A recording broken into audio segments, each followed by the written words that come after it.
Welcome to the show. My name is Tetsu0mega, and this is T.T.W. This is where I talk about wrestling. A little bit, I suppose.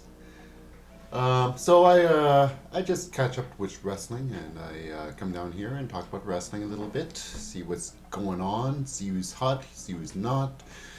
In my opinion, anyways, who could be better, and who's on my radar, or who I just want to talk about. So today is, I have a couple of people I like to talk about. One is the tag team called Fire and Desire.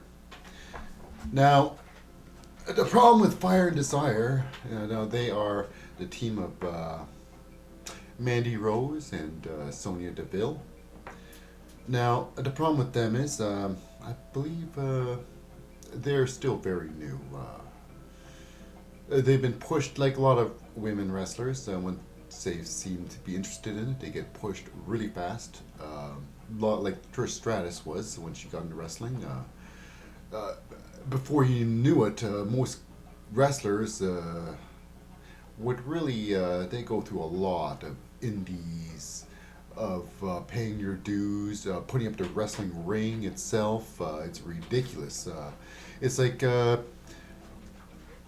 old school wrestler. That is like being a chef in most restaurants in Japan, I'd say.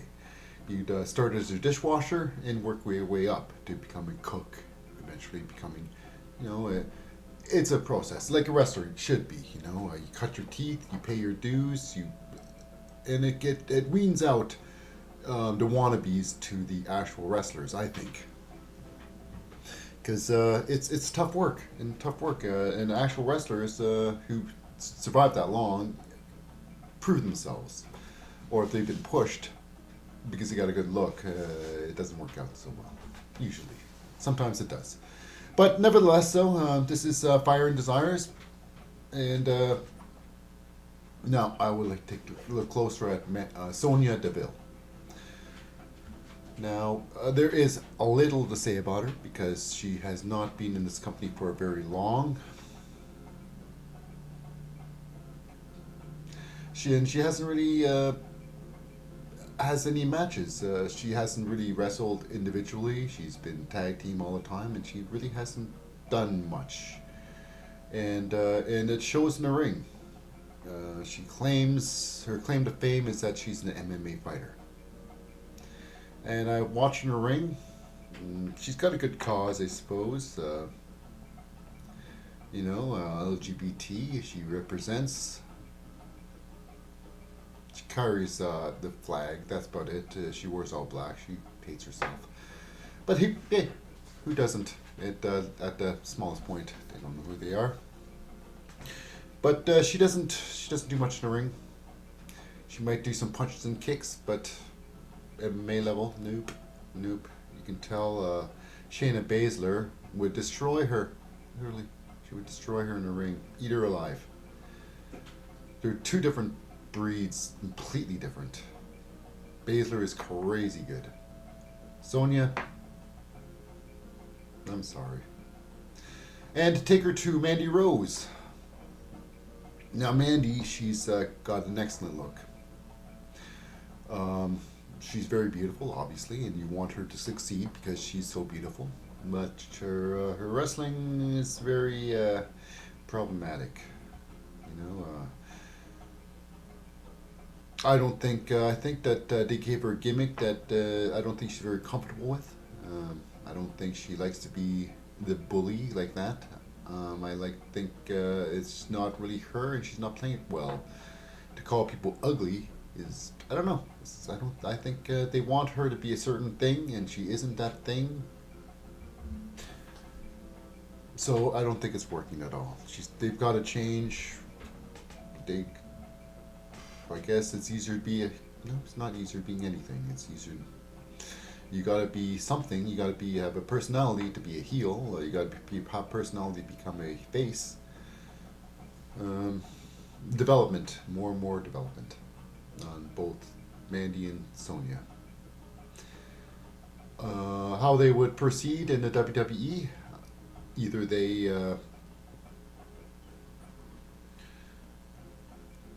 got to work more. They got to be put to the test more. They got to be tested more, fight more. There's got to be either more dark matches, but they got to put more work in to develop their wrestling skill, their wrestling style, who they are in the ring, because it doesn't show it all.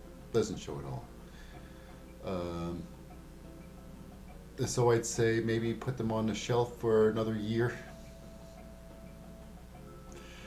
Um, Back down, even before NXT, they gotta really work harder. They're far from being ready. They're not ready. Okay, now let's talk about another one. Dana Brooke. She's been around for a while. Dana Brooke. Um, she's been recently seen with Elias. Elias is incredible. He can sing, he can play guitar, he can wrestle. He's got a good physique. He's got good size, so visually he looks like he can compete with the best of them for the world championship. It seems very superficial, but it's needed. It's needed in this business. It has broken the mold. Adam Cole breaks the mold a lot because he's not a very meaty guy.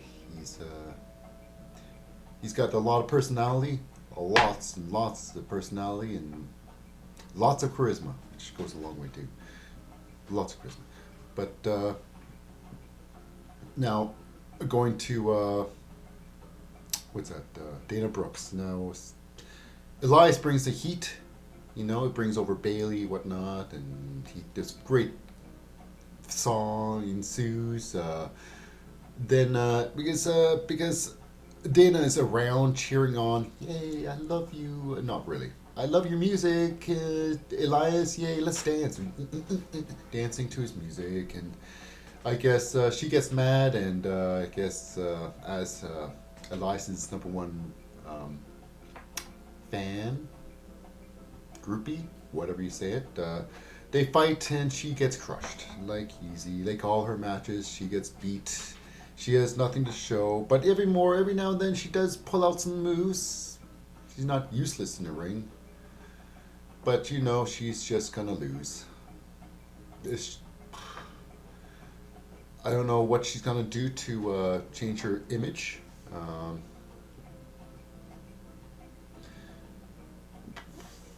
Either they bring in outside talent that has zero wrestling experience, to bring them into the ring and let her destroy them. But I don't know. I think she might literally have to go to another organization to be seen, to do something impressive. Maybe even go to Ring of Honor. Ring of Honor. My goodness. Ring of Honor has been around for a long time. They have a lot of talent. They produced a lot of talent. But yet it seems like they just do not want to be more than just an indie program. They have no interest in bringing in more than 100 people to their audience, I suppose. I don't get it. They're like, they will never. They have some TV contracts. But it's like the Toronto Maple Leafs winning the Stanley Cup. It's just never going to happen. And them becoming any kind of leading force in wrestling, other than being a leading force in developing wrestlers. Because a lot of people go there to develop. Because I think a lot of people should. I mean, if that's what they are, forget about it. You know what? Going to the next level of greatness is just out of the question. Yeah, I'd say Dana Brooks would be great there. Fire and Desire would be great there. Mandy Rose, they would either sink or swim there, because there's not many people watching it. The TV, it's hard to watch on TV. If you have internet, you might watch it. But they've got a very small footprint in the wrestling world. So if you can make it there, like a year there, getting on TV or whatnot, just wrestling. If you make it there, come back to WWE and you'll be fine. I think they'll be great, but I don't know if they'd make it through that. It's just too much problems, very little payoff. That's why great wrestlers go through there, because they're not going to do anything for you. You got to do something for yourself. And if you stay there, you're a fool. Sorry, but it's true. Now, okay, back to WWE. Big return. Sheamus is making a return. It is a good thing, I think. Although there are a lot of exciting things happening in wrestling right now. Not the tag division, unfortunately. The tag division will never be something highlighted in the WWE main roster, like SmackDown and Raw. Never. It's a shame. But Sheamus will not be in a tag team. He will be individual. Now, will he be the next Chris Jericho of the WWE? Probably. I can see it. Probably. Mid-card? Probably. He's definitely gonna do something. Will he be a championship material? We hope he'll be in the mix to make things interesting. But he's gonna be pushing people, and I can't see him doing anything else than that. But hey, let's hope for the best. But I do not think he'll be back with Cesaro. Cesaro's got his own path. He's been rescued or set free or whatever, liberated. He's been liberated from something, from his freedom of his own wrestling skills, to be with Sami Zayn and Shinsuke Nakamura. Wow. I don't think, so he's got to fight on his own. He's going to be doing a lot of pushing. He's got to win, maybe, okay, depending if he starts with fighting no talents. I don't know. I mean, look what they're doing with Batista. Not Batista. Look what they're doing with,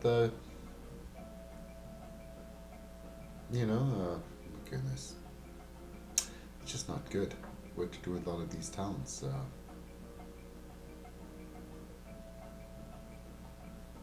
McIntyre, that's it. I mean, McIntyre's come back. He's a very good wrestler. He's very intense. Man, they're doing nothing with him. Throw him some cheap heat with Shane McMahon. Ooh. But that's a shame. I mean, Sheamus is just gonna, I hope for the best. I hope he does. He's in the big picture, but I mean, we got, I think Brock Lesnar's the champion. He hasn't been around forever, and no one gives a crap about him anymore. But hey, here's some good news, and I think to end our show, we're going to end with the news on John Morrison. Now, as most of you already know, he has signed with the WWE once again. Now, I can only imagine he's going to have a good run. He's going to be a mid-carder for sure. He's going to be thrown into the mix, perhaps world championship material. Sorry, Sheamus, he's going to pass you. But how far that's going to go, I hope it's going to last a while. With his wife join him. Who knows? Maybe not. I don't know. It might just be another step towards him. But that'd be great. But what will he be named? That's the question. Is he going to be John Morrison again? Because like his history has shown, he changes his name for every company he goes to. Like AAA, Lucha Underground, Johnny Mondo. When he went to Impact Wrestling, it was Johnny Impact.